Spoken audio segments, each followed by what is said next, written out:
Halo teman-teman semuanya, selamat datang kembali di channel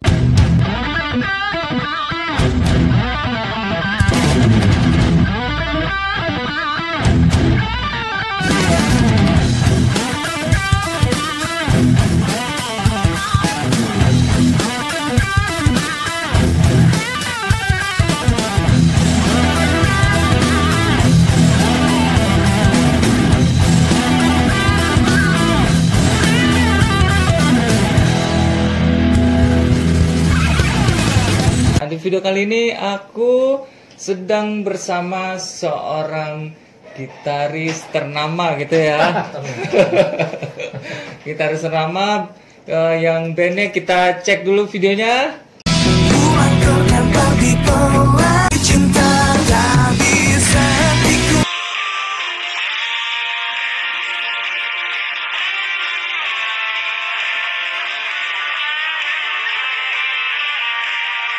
Ya, pasti semua udah pada tahu gitu kan. Nah, di masa pandemi ini dia ngapain aja sih gitu kan? Kita korek-korek lah gitu ya. Kita tanya dulu, gimana Randy di masa pandemi ini? Sebelumnya gue nanya dulu nih, gimana kabar lu? Baik ya?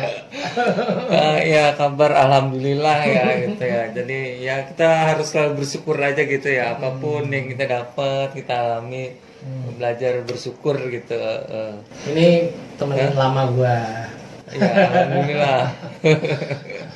Ya di masa pandemi ini banyak sih yang gue lakuin ya, terutama banyak buat lagu terutama, terus aransemen lagu-lagu barunya Zigas. Nah, kebenaran biar masa pandemi gini kita tetap Produktif kreatif ya, produktif gitu. Jadi jangan sampai diam membunuhmu.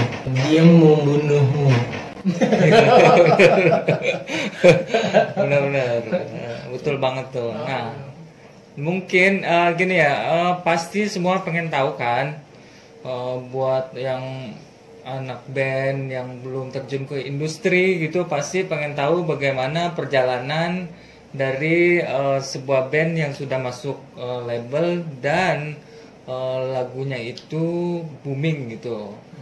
Itu pasti ada sesuatu gitu kan, jadi nggak semuanya nggak ada yang gampang. Makanya langsung kita dengar bagaimana perjalanan dari Randy Zigas dengan bandnya. Perjuangan apa yang udah Lu kan anak band juga.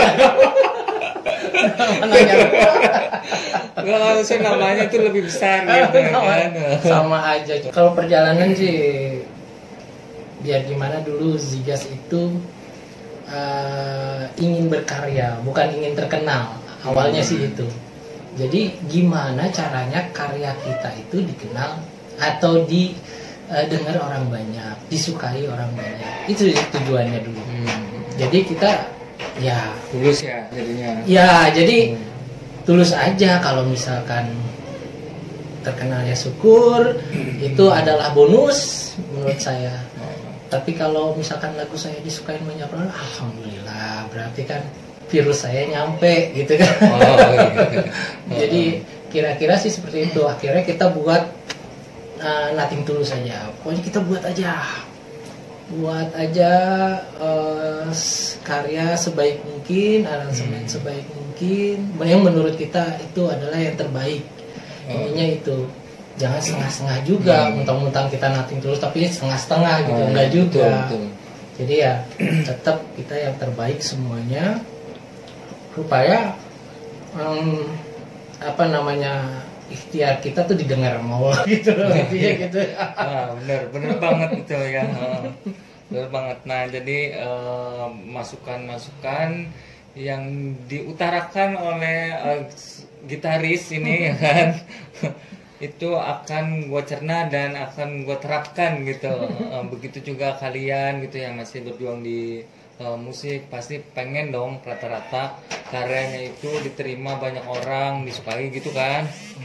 Ya kira-kira seperti itu masukan dari Randy gitu. Karena niat itu udah jadi bagian dari doa biasanya gitu kan. Setelah itu kita gimana cara kerja kerasnya gitu. Jadi semua pencapaian tuh nggak mungkin nggak ada di belakangnya adalah kerja keras gitu menurut saya, dan berdoa gitu kan. Karena saya bilang tadi faktor X-nya malah kayaknya lebih kadang-kadang saya pikir lebih banyak gitu. Ini beruntung gitu. Padahal sebenarnya itu adalah jawaban dari doa kita yang sudah kerja keras biasanya gitu, terjawab gitu. Nah, kita buat sebaik mungkin. Awalnya radio mulai ngelirik kita, dari radio mulai TV melirik kita, sampai akhirnya itu dikenal oleh, terutama lagunya ya, dikenal oleh banyak orang gitu. Orangnya nggak ada yang dikenal soalnya. Emang kalau gitaris itu memang agak ke belakang sedikit itu. Vokalisnya memang depan. Agak ke belakang jatuh panggung. Enggak, tapi Randy ini emang keren banget gitu. Jadi dia motor di band itu gitu ya. Penggerak gitu kan, pencipta lagu juga gitu. Terus apa kisah pahit ada nggak gitu kira-kira? Yang kira-kira jadi motivasi buat teman-teman semua, sekiranya aduh ya dia makan enak begitu ya kan banyak tuh yang berpikiran gitu kan, dia mah enak gitu, padahal yang sebetulnya itu ada hal pahit yang dialami gitu. Jadi gimana nih kira-kira ada nggak? Ya, luar biasa sih, hampir semua anak band atau banyak yang basicnya itu menderita.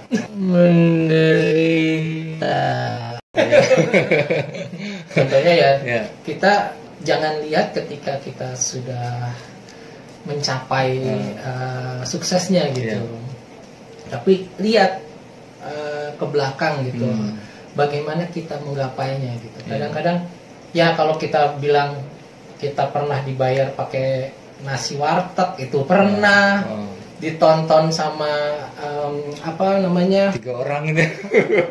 Jangan kan 3 orang, penontonnya udah pulang.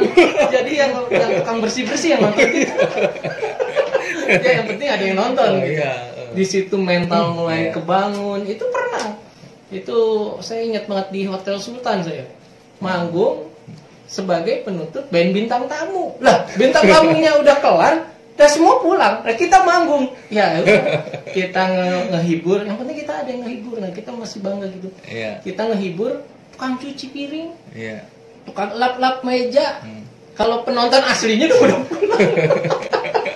Itu pernah sih guys, itu pernah sampai titik itu, dan tanpa bayaran pula.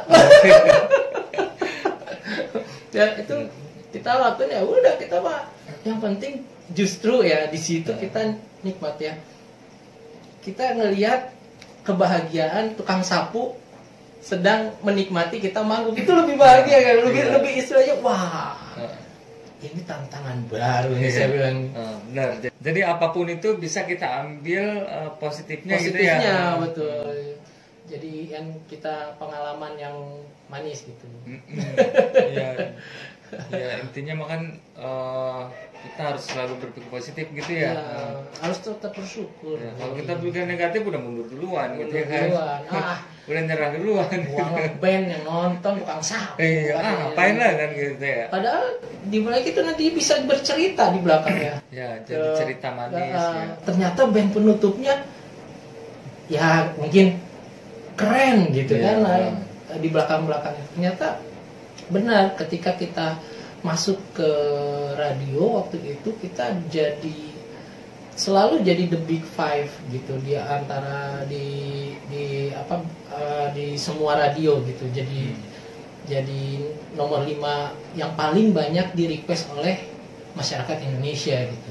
Dan kita pernah di titik itu sampai malah akhirnya 3 besar, bahkan sampai di beberapa radio hampir di seluruh Indonesia itu 1 gitu, terutama yang Sahabat Jadi Cinta. Nah itu kan kita kan nggak menyangka, kan gitu.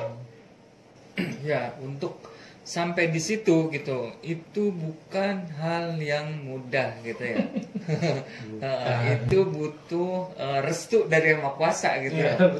Berarti ada sesuatu gitu ya, di dalam diri yang orang dikasih reward sama Yang Maha Kuasa gitu ya kan?